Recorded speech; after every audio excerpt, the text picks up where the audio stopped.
요즘은 하루가 다르게 변하는 시대를 살아가고 있습니다. 문제는 이 속도가 빨라도 너무 빠르다는 것입니다. 어제는 좋다라고 했던 물건들이요, 조금만 시간이 지나면요, 정말 가치 없는 쓰레기로 전락하는 경우가 너무나 많이 있습니다. 어제는 당연했던 방법과 기준들이요, 조금만 지나면 한물간 구시대 유물이 되어버리는 경우도 너무나 많습니다. 그러다 보니 이 성경적 가치관을 가지고 살아가는 것, 이것이요, 지금의 시대에서는 시대에 뒤처진 구시대적인, 구세대적인 발상이라고 생각하는 경우가 많이 있는 것 같습니다. 지금은 세상의 변화가 너무 극심하다 보니까요, 하나님의 말씀과 하나님 나라의 원칙을 가지고 살아가는 것은 너무나 힘든 시대가 되어버렸습니다. 이런 시대를 살아가는 우리에게 이 다니엘서는요, 그저 옛날 기록된 책이 아닙니다. 다니엘서는요, 세상이 어떻게 변하고 있는가, 이 변화의 방향을 정확하게 짚어주고요, 이 변화무쌍한 세상 가운데서 우리가 어떻게 그리스도인으로서 정체성을 가지고 살아가야 하는가, 우리가 이 안에서 지켜야 될 믿음의 양상이 무엇인가를 정확하게 우리에게 제시해주는 책이 바로 다니엘서입니다. 오늘부터 우리가 다니엘서를 같이 은혜를 나눌 텐데요. 자, 다니엘서의 시작이 어떻게 될까요? 다니엘서 시작 1장 1절은요, 굉장히 실망스럽고 마음 아픈 장면으로 시작이 됩니다. 예루살렘 성이 포위가 되고요, 유다 왕 여호야김이 포로로 끌려갑니다. 나라가 완전히 무너진 겁니다. 그리고 하나님을 예배했던 성전마저 짓밟혀 버립니다. 다니엘서 1장 1절 보면요, 유다 왕 여호야김이 다스린 지 3년이 되는 해에 바벨론 왕 느부갓네살이 예루살렘에 이르러 성을 에워쌌더니 주께서 유다 왕 여호야김과 하나님의 전 그릇 얼마를 그의 손에 넘기심에 그가 그것을 가지고 신할 땅 자기 신들의 신전에 가져다가 그 신들의 보물 창고에 두었더라. 자, 주전 605년에 일어난 일입니다. 여호야김이 유다를 통치한 지 3년 정도밖에 되지 않았을 때 바벨론 왕 느부갓네살은요, 유다의 수도 예루살렘을 함락시켜 버립니다. 더 기가 막힌 것은요, 성전 기물들을 마르둑 신전의 창고에다가 전시를 합니다.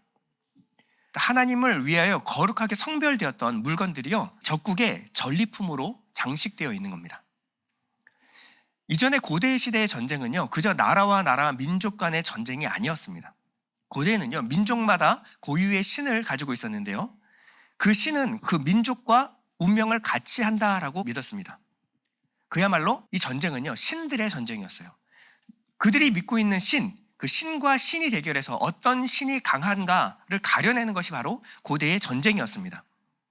근데 북이스라엘이 아수르에 망하고요, 그리고 결국 그나마 남아있던 남유다 예루살렘 성전마저 함락되는 사건이 일어났습니다. 하나님의 나라 이스라엘이라는 이 나라가 이방 민족에게 멸망당해 버린 것입니다. 사람들은 수군거렸을 거예요. 우리가 믿는 하나님 여호와 야훼가 결국 바벨론의 신 마르둑에게 패배했다라고 사람들은 말했을 것입니다. 이제 하나님의 나라 이스라엘은 멸망했다, 끝났다, 망했다라고 수군거리기 시작했습니다. 이 남유다가 멸망당한 이유가 무엇일까요? 정말 야훼가, 여호와 하나님이 바벨론의 신 마르둑보다 약해서 이런 일이 일어난 걸까요? 오늘 성경은요, 이스라엘이 멸망당한 이유를 이렇게 설명합니다. 2절에 보면요, 주께서 유다 왕 여호야김과 하나님의 전 그릇 얼마를 그의 손에 넘기심에. 성경은요, 이 사건의 주어를 주께서라고 말하고 있습니다.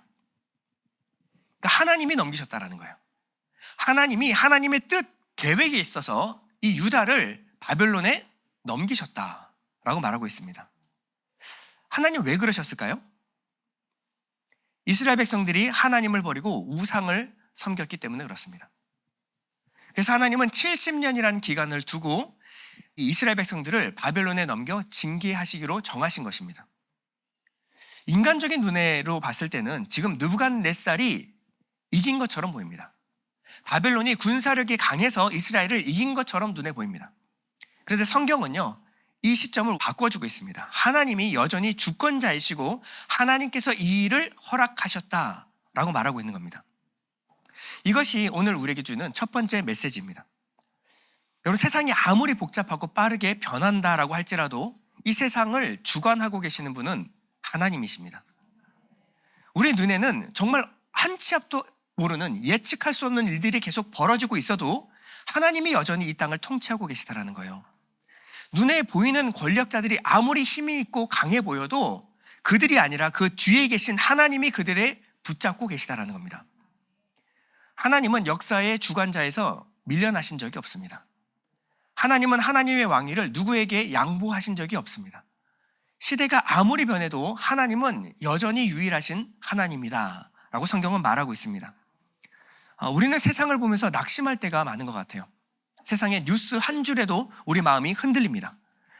사람들, 이 세상의 분위기에 휩쓸리기 쉽습니다. 직장에 가면 그 직장의 문화가 우리 그리스도인으로서의 정체성을 지켜나가기 힘든 문화에 접어들었습니다. 공교육 그리고 사교육의 가르침은요, 지금 성경적인 가르침에서 많이 벗어나 있습니다. 온라인이 말하고 있는 지금의 대세, 트렌드는 그리스도인, 이 기독교적인 관점에서 많이 벗어나 있습니다. 그들이 말하고 있는 그 요즘 트렌디하다라는 말 앞에서 지금 우리가 고수하고 있는 성경적인 어떤 신념, 이 정체성은요, 너무나 오래된 구닥다리처럼 보일 수가 있다는 거예요. 다니엘 1장은요, 우리에게 이렇게 말해주고 있습니다. 눈에 보이는 것이 전부가 아니다. 여전히 역사의 주관자이신 하나님이 이 땅을 다스리고 있다라는 겁니다. 만약에 이런 믿음이 우리가 서고 이런 관점으로 세상을 바라본다면 세상이 아무리 변하고 흔들려도 우리는 흔들리지 않는 믿음을 가질 수가 있는 겁니다. 한때 한국 교회는요, 한국 국민의 25%가 기독교인이다라고 말할 때가 있었습니다. 공공연하게 한국 기독교 인구를 1000만 성도, 어떤 곳에서는 1200만 성도를 말하고 있는 데가 있었어요. 이제 한국은 기독교 국가다. 예전에 유불선도에 있었다면 우리 이제 한국은 기독교 국가다라고 자연스럽게 말하는 시절이 있었습니다. 그런데 최근 통계청에서 조사한 결과를 보면요, 기독교 인구는 800만 정도밖에 되지 않고요, 여기서 정통교단에서 2단으로 분리되는 이 이단들 200만을 빼게 되면은 600만 명 정도밖에 되지 않는다. 그 중에서도 교회에 나와서 자신의 신앙, 자신의 정체성을 지키고 있는 진짜 그리스도인들은 500만 명 정도밖에 되지 않는다. 나머지 100만 명은 가난한 성도, 그냥 기독교인이라고 말은 하지만 교회에 출석하지 않고 그냥 세상 가운데 살아가는 성도들. 이것은 그냥 단순 숫자, 통계가 아닙니다. 이 시대의 흐름을 조금 보여주고 있는데요, 이 시대의 흐름이 바뀌었다라는 겁니다. 이전에 기독교가 다수였던 시대가 아니라 이제는 기독교는 다수가 아니라 소수, 그리고 현격하게 줄어들고 있다를 보여주고 있는 거고요. 더불어 교회의 영향력은 급감하고 있습니다. 기독교가 대세였던 시대는 이제 지나갔다라는 거예요. 그리고 기독교의 가치를 전혀 인정하지 않는 시대가 도래했고 이미 도래했다라는 수치로 보여주고 있는 겁니다. 이스라엘이 바벨론에 끌려가서요, 여호와 신앙, 이 가치관을 따라 살아갈 수 없었던 시대를 살아갔던 것처럼 지금 이 시대 교회도요, 낯선 세상에서 완전히 새로운 방식으로 살아남아야 되는 시대가 열어진 겁니다. 그렇기 때문에 오늘날 이 질문은 더더욱 중요해집니다. 다수가 우리를 향해서 등을 돌릴 때, 세상 문화가 우리를 향해 적대적일 때 우리는 어떠한 정체성을 가지고 어떤 신앙을 가지고 이 시대를 살아야 하는가? 그리스도인에게 필요한 이 시대의 정신이 무엇인가? 하나님은 우리에게 어떠한 신앙을 지금 요구하고 계실까요? 자, 이 시대를 온몸으로 살아낸 인물이 바로 다니엘입니다. 다니엘은요, 어릴 적 기독교 왕국에서 자라났어요. 그러니까 성경 말씀대로만 하면 하나님께 복 받는다라는 원칙 아래 살았습니다. 그래서 열심히 주일에 교회 다니고 성경 말씀 암송하면서 이렇게 말씀, 율법대로 살면 훌륭하다라고 인정받는 시대에 살았어요. 그때는 하나님을 믿는 것이 디폴트, 기본값이었습니다. 그런데 어느 날 유다가 멸망하고요, 바벨론의 포로가 되어 이국 땅에 지금 끌려가고 있습니다. 하나님을 알지 못하는 세상 한복판에 떨어지게 된 거예요. 이 땅에서 살아남아야 되는데 언어도 다르고 문화도 다르고 가치관도 신념도 다른 이 땅에서 이제 새롭게 삶을 시작해야 됩니다. 이들이 얼마나 무섭고 두려웠겠습니까? 느부갓네살 왕은요 3절에서 7절 보면 한 가지 지시사항을 내리는데요. 남유다의 포로들 가운데서 일부를 택해서 바벨론 왕궁을 섬길 수 있는 관료로 만들 수 있는 특별한 훈련을 진행하라라는 지시를 내립니다. 근데 이 관료 선발 기준이요 굉장히 까다롭습니다.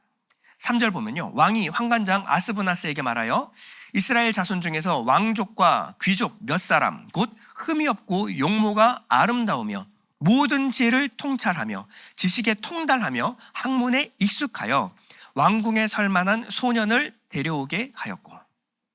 자, 여기에 들 수 있는 기준에 합격하는 사람이 우리 중에 누가 있을까요? 첫 번째, 태어날 때 로얄 패밀리 왕족 아니면 최소 귀족 이상, 태어났을 때부터 금수저 물고 태어난 사람 중에서 육체적으로 흠이 없고 용모가 아름다워야 합니다. 여러분 여기까지는 벌써 눈빛이 흔들리지 않아요. 용모 정도는, 외모 정도는 일단 합격. 자, 셋째, 지혜와 지식과 학문에 통찰력이 있고 익숙해야 됩니다. 그러니까 지혜, 학문, 지식, 그리고 이것이 얼마나 익숙하다라고 하는 것은요 어떠한 지식을 들이대도 그 지식에 대해서 익숙한 사람. 몇몇 분 안 계시는 것 같아요. 많이 고개를 숙이셨네요.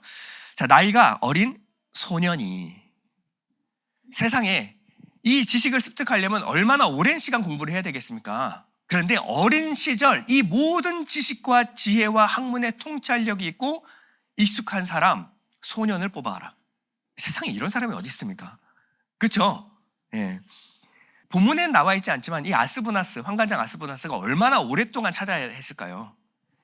이 남유다는요 이미 무너져 있는 지가 오래된 상태였습니다. 그런데 이 가운데서도 자신의 정체성을 지키고 열심히 공부해서 모든 학문과 지식이 뛰어난데 용모도 뛰어나고 나이도 어린 사람을 찾았어요. 이 모든 조건을 통과한 사람, 바로 다니엘, 그리고 세 친구를 찾아냈습니다. 좋은 가문, 잘생기고 머리도 좋은 모든 면에서 탁월한 소년들이었어요. 그러니까 지금으로 하면 아이돌, 인플루언서 이런 사람들을 선발한 겁니다. 그 높은 기준에 통과한 네 사람이 바로 이들이었습니다. 왕은 그들에게 세 가지를 지시를 하는데요. 4절에 보면 그들에게 갈대아 사람의 학문과 언어를 가르치게 하였고, 또 왕이 지정하여 그들에게 왕의 음식과 그가 마시는 포도주에서 날마다 쓸 것을 주어 3년을 기르게 하였으니 그 후에 그들은 왕 앞에 서게 될 것이라. 자, 그들에게 무엇을 했냐면 첫 번째, 학문과 언어를 가르쳤습니다. 바벨론 언어를 가르쳤어요. 말을 가르치고 바벨론의 학문을 가르쳤습니다. 그들에게 제공되는 것은 무엇이었냐면 왕이 먹는 것과 동일한 음식과 포도주를 무제한 제공해 줬어요. 그리고 그들에게 나중에 이제 6절에서 7절을 보면 바벨론식 이름을 지어줍니다. 자, 뭐냐면 그들에게 학문과 학식, 숙식이 제공됐고요. 그리고 제국식 이름을 지어주게 되면요, 그들은 바벨론에 살아가는 하등의 문제 없이 살아가게 됩니다. 유다 포로로 그냥 살아가는 것이 아니라 그들은요 바벨론 포로가 아니라 바벨론의 관료로서 살 수 있는 모든 조건을 다 충족되는 거예요. 국비 장학생으로 평생 직장까지 보장받는 겁니다. 이름까지 바뀌었으니 부를 때 그들이 유다인이라고 생각하는 사람도 별로 없을 거예요. 그러면 우리가 생각할 때 아무리 유다가 멸망해도 이들은 하나님께 큰 복을 받았다라고 생각할 수가 있습니다. 그러나 이게 진짜 복일까요? 자, 이 선발 그리고 훈련에는 분명한 목적이 있습니다. 목적이 뭐냐면 이 유다의 최고 엘리트들, 다음 세대의 리더들을 바벨론 사람으로 만들어버리는 겁니다. 바벨론 학문과 언어를 씁니다. 유다 말을 쓰지 않고 바벨론 말을 습득해요. 그리고 바벨론식 이름으로 불리기 시작합니다. 그리고 바벨론의 최고급 음식을 먹어요. 이렇게 3년이 지나면요, 이 사람은 잘 훈련되고 유능한 바벨론 관료, 바벨론 사람이 되어버리는 겁니다. 혈통은 유다인이지만 알맹이는 바벨론 관료로 바꿔버리려는 속셈이 있는 거예요. 이것이 바로 호화로운 훈련소의 목적이었습니다. 여러분, 마귀가 우리를 무너뜨리려 들 때는요 항상 총과 칼을 들이내미는 것이 아닙니다. 마귀도 머리가 좋아요. 마귀는요 더 교묘하고 더 부드럽고 더 달콤한 방법으로 우리를 넘어뜨립니다. 이전에 우리는 일본 식민 통치 아래 살아갔을 때가 있었습니다.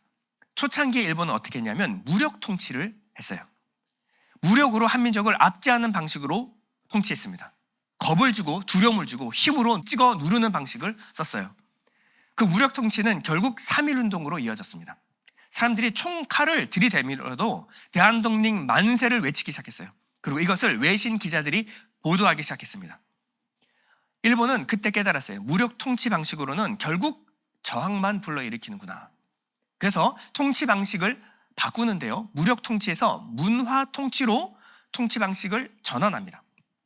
한민족의 전통과 문화를 존중한다 라는 명분으로 조선인들을 굉장히 존중하는 것처럼 보이지만 그들의 숨은 의도는요, 조선인들의 사고방식을 일본식으로 바꾸어서 자기가 다스리기 좋은 사람들로 만들어내겠다라는 속셈이었어요.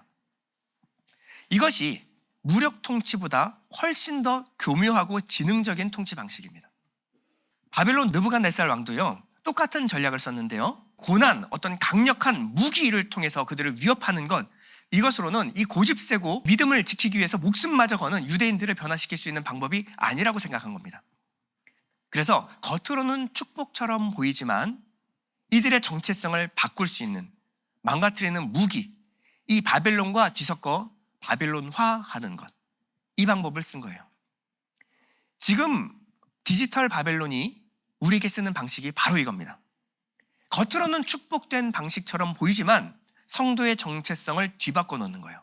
세상과 뒤섞어서 세상과 하나 되게 만드는 겁니다. 기독교를 핍박하고 박해하는 것이 아니라 더 좋은 것을 줘서 그들이 그리스도인인가 세상 사람인가 구별되지 않도록 만들어버리는 거예요. 지금의 SNS, 미디어는요, 보이지 않게 다음 세대의 가치관, 신념을 세속적으로 지금 만들어가고 있습니다. 소리 없이 아주 깊숙하게 침투해 들어서 겉으로는요, 자유롭고 마음대로 선택할 수 있도록 열어주는 것처럼 보입니다. 그러나 실제로는 우리의 영혼을 지금 길들여 나가고 있는 거예요. 자, 한번 증거를 대볼까요? 여러분 세뇌 아십니까? 세뇌? 세뇌한다. 사람을 세뇌한다. 세뇌의 정의가 뭘까요? 세뇌의 사전적 정의는 이렇습니다. 어떤 사상이나 주의, 신념 등을 머릿속에 주입하거나 또는 받아들이도록 설득하여 본래 가지고 있던 생각이나 행동을 개조하는 일. 본래 가지고 있었던 생각이나 행동을 개조하는 것. 이 세뇌가 정말 가능한 일일까요? 지금 세대에 세뇌가 가능할까요? 만약 그 사람이 갖고 있는 신념이 강하다, 신념이 강한 사람은 세뇌가 거의 불가능하답니다. 그런데 가지고 있는 신념 자체가 약한 사람들, 그 사람은 세뇌하기가 그리 어렵지 않대요. 단 3가지만 있으면 됩니다. 반복, 지속, 간격. 자, 지금의 포스트 모던 세대의 특징이 뭔지 아십니까? 모든 세대의 신념은 다 상대적인 것이었다. 시대가 지나고 시대가 변하면 그토록 믿었던 신념들은 다 무너졌다. 그러므로 신념을 갖고 살아가는 것은 굉장히 어리석은 짓이다. 모든 신념, 좋아. 신념 갖고 있어도 좋은데 그 신념은 상대적인 거야. 그래서 모든 신념을 상대화하는 것이 그들의 신념이에요. 앞으로 어떤 시대가 올지 모르는데 너희가 그런 완고한 신념을 갖고 믿음을 갖고 살아가는 것이 시대의 흐름에 맞춰 나갈 수 있겠니? 유연하게 흘러가야지. 이 믿음과 신념이 희미해진 시대가 바로 오늘날의 지금의 우리가 살아가는 시대입니다. 이때 3가지, 반복, 지속, 간격만 있으면요, 이 지금 포스트 모던 시대에 살아가는 사람들은 얼마든지 세뇌가 가능합니다. 계속해서 같은 메시지를 보여줍니다. 계속해서 반복해서, 그리고 지속적으로 노출되게 만듭니다. 그 정보를 계속해서 노출되게 만들어요. 그리고 일정 간격을 가지고 계속해서 공급을 받으면요, 그것은 어느샌가 내 생각이 되어버려요. 내가 선택하는 거야 라고 말하지만 계속해서 반복, 지속, 간격적으로 노출된 정보가 결국 내 선택이 되어버리는 경우가 너무나 많습니다. 지금 가장 중요한 것은요, 나는 무엇을 보고 무엇을 들을 것인가, 어떤 것을 선택하는지가 굉장히 중요해요. 내가 한 선택은요, 알고리즘을 타고 끝없이 반복, 지속, 간격을 통해서 여러분들을 세뇌하는 시대가 되어버렸습니다. 만약에 내가 하나님의 말씀이 내 믿음이고 신념이다 라는 이 믿음을 가지고 하나님 말씀 앞에 반복적이고 지속적으로 일정한 간격을 두고 나를 노출시키면요, 그것은 이 시대의 나의 믿음이 됩니다. 그런데 이 세상의 가르침, 이 가르침에 반복적으로 나를 지속적으로 그리고 간격을 가지고 노출시키면요, 결국 세상의 가르침이 내 믿음이 됩니다. 여러분들은 한 가지를 선택하셔야 돼요. 그리고 아닌 것은 선을 긋고 거부할 수가 있어야 합니다. 영적 싸움은요, 대단한 곳에서, 어떤 대단한 사건에서 일어나는 것이 아니에요. 지금의 영적 싸움은요, 내가 무엇을 보느냐, 매일매일 반복적으로 지속적으로 일정한 간격을 두고 나를 어디에 노출시키는가, 그것이 바로 지금의 영적 전쟁의 현장입니다. 여러분들의 선택하는 사소한 선택 그리고 습관, 여기에서 치열한 전쟁이 지금 일어나고 있는 중이에요. 다니엘과 이 세 친구에게 이 바벨론은요, 학문과 언어, 바벨론식 학문과 언어를 배우게 했습니다. 왕의 음식과 포도주를 공급받았어요. 그리고 바벨론식 이름을 지어줬습니다. 그럼 이 네 청년에게 가서 여러분들은 뭐라고 조언을 해줘야 될까요? 세상 가운데 이런 달콤한 속삭임 앞에 노출된 이들에게, 축복처럼 보이는 유혹 앞에 노출된 청년들에게 여러분들은 어떠한 조언을 하시겠습니까? 세 가지 부류의 신앙이 있어요. 첫 번째 신앙은 세상에서 결단하고 돌아서라. 어떻게 그리스도인이 느부갓네살이 만든 왕립학교에 들어가서 세상 지식으로 네 머리를 채울 수가 있니? 만약 어쩔 수 없이 포로로 끌려 들어갔다고 하더라도 신앙의 순결을 지키기 위해서 혀깨 물고 자살하든지 아니면 거기서 도망쳐 나와야 한다. 그들이 가리키는 이 모든 지식을 거부해야 한다. 세상은 악한 거야. 그러니까 과감히 그것을 떠나서 너의 신앙의 순결을 지켜라. SNS, 넷플릭스, 유튜브 다 끊고 하나님이 이 땅을 회복할 때까지 산에 숨어서 신앙 공동체 안에서 공동체 생활을 하는 것. 이렇게 살아야 돼. 이분들의 마음을 충분히 이해할 수 있습니다. 신앙의 정체성을 지키고 싶은 거예요. 그러나 우리 아이들에게 이렇게 가르칠 수 있을까요? 이 아이들은 어쩔 수 없이 세상 가운데 숨쉬며 살아가야 합니다. 세상 속에서 말도 안 되는 진화론도 배워야 하고, 지식도 배우고, 일도 하고, 인간관계도 싸우면서 살아야 돼요. 교회 다니는 사람 아니면 만나지 마! 여러분 이렇게 할 수 있어요? 직장 들어가면 예수 안 믿는 사람들과 같이 인간관계하고 대화하고 같이 살아야 돼요. 그러면 첫 번째 조언은 굉장히 참 이해가 가는 조언이지만 현실 가능하지 않은 조언입니다. 자, 두 번째 조언은요, 이왕 들어간 거 세상에서 최고가 돼야 돼. 환관장 아스부나스가 너희들을 택한 것, 그거 하나님의 뜻이야. 결국 택함을 받았으면 이왕에 선발된 거 높이 올라가서 영향력을 미쳐라. 세상에서 승승장구해. 기왕 들어간 거 서울대 들어가. 그래서 최고의 자리, 법관, 판사 끝까지 한번 올라가 봐라. 세상에서 영향력을 가져야 세상에 그리스도인으로서 영향력을 미칠 수 있지 않겠니? 높이 올라가서 영향력을 미쳐라. 기왕 올라간 거 최고가 되어라. 네, 이것도 참 굉장히 한때 유행했던 논리입니다. 그러나 살아보니까요, 이것이 얼마나 위험한지 저는 온몸으로 경험했습니다. 세상에 동화되어서 살아가다 보면 언젠가 세상 사람들과 동일화가 돼요. 이 정도쯤은 괜찮겠지. 남들 다 이렇게 하고 살아. 이 정도는 괜찮아. 합리화하기 시작하면요, 어느 순간 기준 하나 둘씩 무너지기 시작해서요, 어느 순간 돌아보면 세상 사람들과 동일한 사람이 되어 있어요. 그리스도인의 정체성 하나도 없이 어쩔 수 없었어. 우리 때는 다 그렇게 살았어. 이런 핑계나 대면서 사는 그리스도인이 될 수밖에 없는 겁니다. 자, 그러면요, 다니엘과 이 세 친구는 이 바벨론 한가운데서 어떻게 자신의 정체성을 지켜낼 수 있었을까요? 첫 번째도 아니고, 첫 번째 세상에서 돌아서는 것, 담 쌓고 사는 것도 아니고, 두 번째 세상과 하나가 돼서 동화돼서 살아가는 것도 아니었습니다. 그들은 세 번째 길을 걸었는데요, 바로 세상을 살되 선을 분명히 긋는 신앙을 지켰습니다. 이들은요, 바벨론 왕이 지시한 대로 바벨론 왕립학교에 들어갔어요. 그리고 바벨론이 가리키는 언어와 학문을 배우되 열심히 배웠습니다. 그들이 가리키는 것은요, 그냥 학문 아니라 천문학과 점성술이에요. 점치는 기술, 별 보고 점치는 기술, 이거를 열심히 배웠어요. 그리고 그들은요, 자신의 이름을 바벨론식으로 계명하는 데 있어서 전혀 거침없이 계명을 당했습니다. 6절에 보면 그들 가운데는 유다 자손 곧 다니엘과 하나냐와 미사엘과 아사랴가 있었더니 환관장에 그들의 이름을 고쳐 다니엘은 벨드사살이라 하고 하나냐는 사드락이라 하고 미사엘은 메삭이라고 하고 아사랴는 아벳느고라 하였더라. 자, 다니엘이 무슨 뜻일까요? 다니엘은 하나님은 나의 재판관이시다. 하나님만이 나를 판단할 수 있다. 이것이 다니엘, 정말 좋은 이름 아닙니까? 근데 그 이름을 벨드사살, 이 벨이라고 하는 것은 주님이라는 말인데 당시 바벨론의 주님은 마르둑이었습니다. 이 마르둑의 주신 마르둑이요, 그의 생명을 영원히 보존하소서, 영원하소서, long live the king, 이것처럼 영원하소서, 이게 바로 벨드사살이었어요. 하나냐는 하나님이 참 은혜로운 분이시다. 참 이쁜 이름 아닙니까? 근데 그 이름을 뭘로 바꿨냐? 사드락으로 바꿨어요. 달의 신인 아쿠의 명령이라는 거예요. 미사일은 하나님 같은 분이 누구인가? 그랬더니 메삭으로 바꿔놨습니다. 달의 신 아쿠 같은 자가 누구인가? 아사랴는 하나님께서 도우셨다, 은혜를 말하는 거죠. 근데 아벳느고는요, 바벨론의 신 느고의 종이다.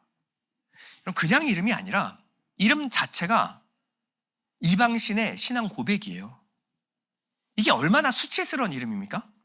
그런데 그 이름으로 바뀌는데 그들은 저항하지 않았어요. 이 정도 되면 두 번째 신앙, 세상과 하나 된 신앙을 추구하는 것처럼 보입니다. 과연 그럴까요? 우리 8절 보면요, 우리 8절 다 같이 한번 읽어보겠습니다. 시작. 다니엘은 뜻을 정하여 왕의 음식과 그가 마시는 포도주로 자기를 더럽히지 아니하리라 하고 자기를 더럽히지 아니하도록 환관장에게 구하니.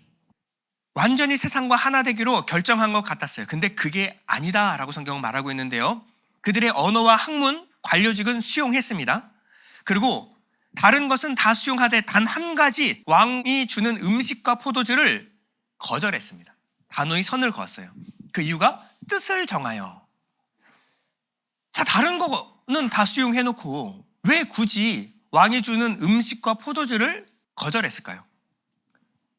많은 설교자들은 이 음식이 이방신에게 드린 제사 드린 음식이기 때문에 율법에 정한 부정한 음식이기 때문에 그들이 거절했을 것이다 라고 말씀하시는데 일리가 있는 말씀입니다. 그러나 율법은요, 그냥 음식 몇 가지 안 먹는다고 율법을 지킬 수 있는 것은 아닙니다. 율법을 지키려면 613가지를 다 지켜 행해야 돼요. 이들이 안식을 지킬 수 있었을까요? 그들이 입고 있는 옷에 대한 규례를 지킬 수 있었을까요? 율법에 지킬 수 있는 그 모든 것들을 하나도 지킬 수 없으면서 음식은 율법을 따라 지켰다, 이것은 옳은 말은 아닌 것 같습니다. 율법 전통 규례를 따라 살기에는요, 지금 이들은 바벨론의 포로 신분으로 끌려가고 있어요. 율법을 지켜 살기는 거의 사실상 불가능한 상태입니다. 그러면 왜 그들은요, 음식과 포도주는 금했을까요? 그들은 포로로 끌려간 이 상황 가운데 하나님의 백성으로서의 정체성이 어디 있는가를 분명히 알았어요. 하나님의 백성의 정체성을 결정하는 것이 무엇인가를 정확하게 알고 그래서 하나의 원칙을 세운 겁니다. 그것이 바로 뜻을 정하여라는 말입니다. 자, 한번 생각을 한번 해보겠습니다. 그들이 학문을 배우고 지식을 배우는 것이 하나님의 백성의 본질을 더럽힐 수 있을까요? 여러분, 우리 자녀들이 학교에 가면요, 어떤 교육을 받느냐? 내 성적 정체성을 결정하는 것이다. 일부 학교에서는 이거를 가리키고 있어요. 내가 남자냐 여자냐를 나중에 태어나서 결정할 수 있다는 거예요. 대부분 학교에서는요, 세상이 지금 만들어진 원리가 진화에 의해서 되어지는 것이다, 이것을 과학적인 사실로 가리키고 있습니다. 아이들한테 말해서, 야, 그런 학교는 다니지 마. 학교에서 그런 거 배울 것 같으면 다니지 마.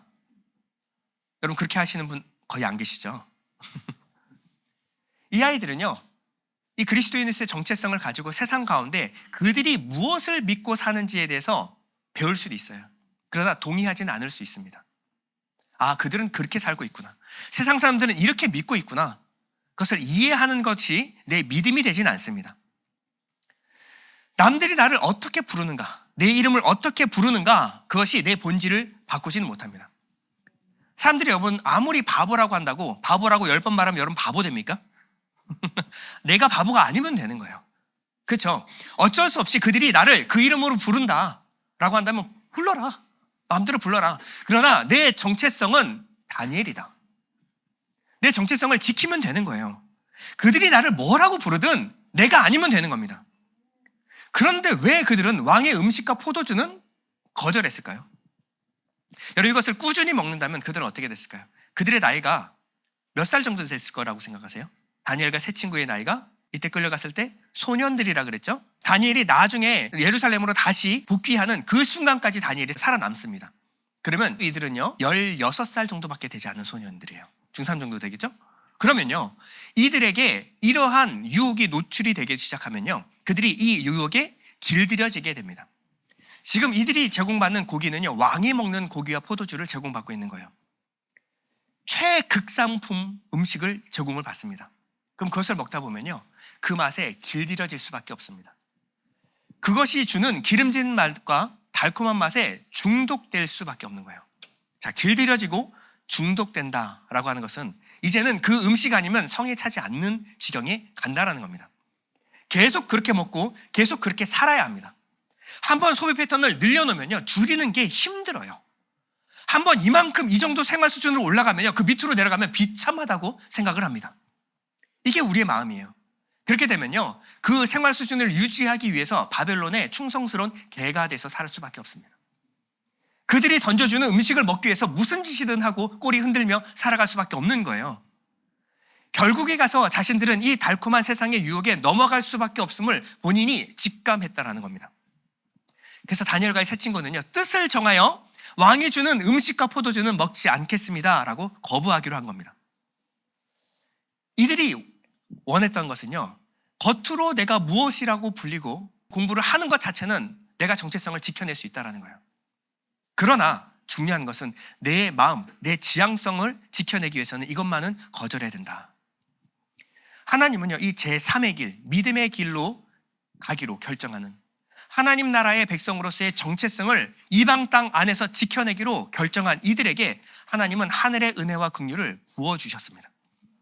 9절 보면요 하나님이 다니엘로 하여금 환관장에게 은혜와 긍휼을 얻게 하신지라. 하나님이 은혜와 긍휼을 얻게 하셨어요. 어떻게 했더니 세상과 선을 그었더니 그때부터 하늘의 공급이 그들을 붙들기 시작한 겁니다. 여러분 이들도요 16살밖에 안 되는 성정이 같은 똑같은 사람들이에요. 처음에는 안 먹겠습니다. 근데 여러분 열심히 힘들게 공부하고 나면 한 가지 보상이 먹을 때예요. 맛있는 거 먹으면서 힘내는 겁니다. 근데 열심히 공부하고 오면요 자기 식탁에만 야채들이 가득해요. 다른 사람의 식탁에는 고기와 먹을 것, 포도주가 넘쳐납니다. 그러면 한두 끼는 참을 수 있어요. 근데 세 끼, 네 끼, 3일, 4일, 일주일 지나면요 마음이 흔들리기 시작했을 거예요. 왜 나는 계속 이렇게 살아야 되지? 아니 저거 먹는다고 내가 이렇게 달라지지 않으면 되는 거 아닌가? 별의별 합리화할 만한 생각들이 올라왔을 거예요. 여러분 빈곤보다 더 무서운 건 상대적 빈곤입니다. 내가 못 사는 거 남들도 같이 못 살면 괜찮아요. 근데 남들 다 잘 사는데 나만 못 살면 그때부터 비참하다고 느낍니다. 근데 하나님이 그들을 하늘의 기쁨과 평안으로 붙들기 시작했더니 그 음식들이 하나도 부럽지가 않은 겁니다. 왜? 나는 하늘의 공급을 받았으니까. 여러분 그들의 외모가 어떻게 바뀌었는지 한번 볼까요? 15절에 보면 열흘 후에 그들의 얼굴이 더욱 아름답고 살이 더욱 윤택하여 왕의 음식을 먹는 다른 소년들보다 더 좋아 보인지라. 그냥 외모가 이뻐졌다, 채식했더니 좋아졌다, 뭐 이런 얘기하는 게 아닙니다. 그들이 마음이 평안한 거예요. 마음이 기쁜 겁니다. 그러니까 고기 먹고 즐거워하는 그들보다도 마음이 훨씬 더 하늘의 기쁨으로 충만히 넘쳤더니 그들의 외모가 아름답게 변화되기 시작했다라는 겁니다. 하나님은 이뿐만 아니라 그들에게 지혜와 총명을 넘치도록 부어주셨습니다. 17절에 보면 하나님이 이 네 소년에게 학문을 주시고 모든 서적을 깨닫게 하시고 지혜를 주셨으니 다니엘은 또 모든 환상과 꿈을 깨달아 알더라. 지식의 층이 열어져 버린 거예요. 책을 한 번 읽으면 잊어버리지 않는 겁니다. 하나님이 지식과 모든 총명을 부어주기 시작했습니다. 그랬더니 20절에 보면요 왕이 그들에게 모든 일을 묻는 중에 그 지혜와 총명이 온 나라 박수와 술객보다 10배나 10배나 낳은 줄을 아니라. 3년 동안 이렇게 했더니 나중에는 이들을 가르쳤던 선생님이 있잖아요. 그 온 나라의 박수와 술객보다 이들의 지식이 10배나 더하더라. 선생님을 뛰어넘는데 10배 뛰어난 사람으로 만들어졌다라는 겁니다. 이것이 하늘의 기쁨에 충만한 사람의 삶의 모습이었다라는 겁니다. 저는 다니엘서를 읽으면서 깨달은 것이 하나 있는데요. 다니엘서가 말하는 것은요, 이 친구의 결단과 의지가 아주 강했다. 지금 다니엘서는 이 말하고 있는 거 아닙니다. 16살밖에 안 되는 소년들이었어요. 사춘기 소년들. 이 결단이 가능하게 된 것은요, 하나님의 은혜가 부어졌더니 그들의 결단이 가능케 되어졌다. 여기에 포인트가 있는 겁니다. 우리가 결단할 수 있어요. 그러나 그 결단 가운데 하나님이 부으셔야 이 결단이 결단으로서의 역할을 할 수 있는 겁니다. 이 모든 것은 하늘의 기쁨으로 내가 충만히 채워져야 세상의 기쁨을 거절하면서 살 수 있는 거예요. 하늘의 충만으로 내 마음이 충만하게 채워져야 세상 부럽지 않게 하나님의 길을 갈 수 있는 겁니다. 그냥 이거 안 하고 금식하고 그냥 어떻게든 율법적으로 이렇게 되어지는 게 아니라는 거예요. 돌아서서 하나님의 기쁨으로 내가 마음이 충만해지는 것, 이것이 가장 중요해요. 그들은 이 땅 가운데서 하나님 백성으로서의 정체성을 잃지 않기 위해서 하나님이 그들에게 은혜와 긍휼을 부어주셨더니 그렇게 되었더라. 시편 84편 9절에 보면 우리 방패이신 하나님이여 주께서 기름 부으신 자의 얼굴을 살펴보옵소서. 주의 궁정에서 한 날이 다른 곳에서의 첫날보다 나은 juk 악인의 장막에서 사는 것보다 내 하나님의 성전 문지기로 있는 것이 좋사오니 여호와 하나님은 해요 방패시라. 여호와께서 은혜와 영화를 주시며 정직하게 행하는 자에게 좋은 것을 아끼지 아니하실 것임이니이다. 여러분, 이것은요 그냥 옛날 일어난 고리타분한 얘기가 아닙니다. 이 다니엘의 하나님은 지금 우리의 하나님이에요. 이 영적 원리는 동일한 겁니다. 우리가 성령 부음 받고 하나님, 내가 하나님 위해서 살겠습니다. 그러기 위해서 세상의 즐거움 끊고 하나님의 즐거움에 내가 깊숙이 들어가기 원합니다. 그럴 때 하나님이 은혜와 영화를 주시며 정직하게 행하는 자에게 좋은 것을 아끼지 아니하실 것입니다. 결론입니다. 여러분, 세상 한복판, 이 바벨론의 한복판에 그리스도인의 정체성을 지키면서 살아가기 위해서 우리에게 요구되는 것이 무엇일까요? 이전 시대와 달리 이제는요 율법이라는 정답이 정해진 시대를 살아가고 있지 않습니다. 이때는 이렇게 해야 돼, 저 때는 저렇게 해야 돼, 그런 정답이 정해져 있는 시대가 아니에요.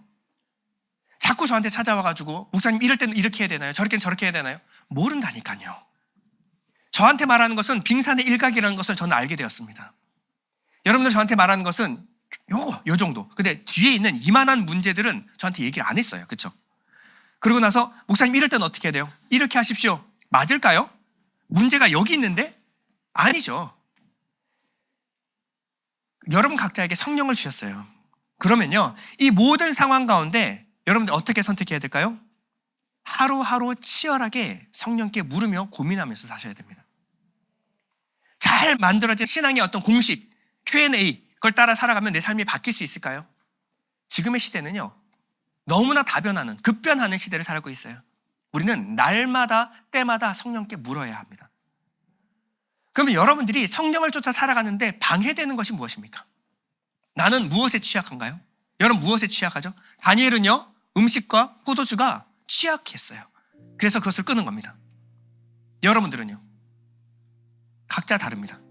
어떤 사람은 관계, 인간관계가 하나님보다 중요한 사람이 있을 수 있어요. 어떤 사람은 사람에게 인정받는 것이 하나님께 인정받는 것보다 더 중요한 사람이 있을 수 있습니다. 어떤 사람은 소비와 돈이 주는 쾌락에 약한 사람이 있을 수가 있어요. 어떤 사람은 편안함과 안락함, 이게 너무나 중요한 사람이 있을 수 있습니다. 근데 여러분 분명히 아셔야 되는 것은 진짜 비참한 인생은 무엇이냐? 하늘의 공급이 끊어진 인생입니다. 세상의 단물에 절여진 인생, 이게 가장 비참한 인생이에요. 세상이 주는 도파민에 절여진 뇌, 이게 답이 없는 인생입니다. 내 영혼이 세상에 사육됐다, 그럼 비참한 인생을 살 수밖에 없습니다. 이 세상에서 그리스도인으로서의 야성을 잃어버리고 애완동물로 살아가는 거예요. 말만 하면 주눅 들고 열등감 느끼고 이렇게 살아갈 수밖에 없는 인생인 거예요. 여러분들은 세상의 즐거움에 절여지지 않기 위해서, 하늘의 기쁨을 맛보기 위해서 여러분들은 무엇에 사활을 걸고 있습니까? 여러분들의 가정에서, 여러분들의 직장에서, 여러분들의 스마트폰 안에서, 여러분 어디에 선을 긋고 있죠? 여러분들의 인간관계 안에서, 그리고 여러분들의 시간표 안에서 여러분 분명한 선이 있습니까? 이 시간만큼은 하나님께 드려진 시간이에요. 내 정체성을 지키기 위해서는 최소한 하루에 이 시간은 하나님을 위해서, 하나님을 만나는 시간이야. 선을 긋고 있습니까? 나는 일정 기간 무엇을 반복하여 지속적으로 나에게 노출시킬 것인가? 여러분, 이게 영적 전쟁의 현장이에요. 하나님은 여러분들에게 선택하라 라고 말하고 계십니다. 여러분, 쉽지 않아요. 때로는 괴롭고 외로울 수도 있습니다. 왜 나만 즐거움이 가득한 세상 속에서 왜 내가 이렇게 살아야 되지? 그런데요, 하나님 위해서 살겠습니다, 하늘의 즐거움으로 살겠습니다 결단하는 자녀에게 하나님께서 그 자녀에게 부어주시기 시작하실 겁니다. 때로는 눈물 골짜기 지나겠죠. 그러나 눈물 골짜기 속에서 하나님께서 샘을 열어주신다 그랬어요. 메마른 땅을 지날 수도 있습니다. 그러나 이른 비와 늦은 비로 절대 목마르지 않게 해주시겠다고 약속해 주셨습니다. 시편 84편 5절 보면 주께 힘을 얻고 그 마음에 시온의 대로가 있는 자는 복이 있도다. 주께 힘을 얻는 자 복이 있다. 그들이 눈물 골짜기로 지나갈 때에 그곳에 많은 샘이 있을 것이며 이른 비가 복을 채워주나이다. 그들은 힘을 얻고 더 얻어 나아가 시온에서 하나님 앞에 각기 나타나리이다. 여러분, 오늘 지금 내가 무엇을 선택하고 있는가? 나는 무엇에서 쉼과 평안을 얻고 있는가?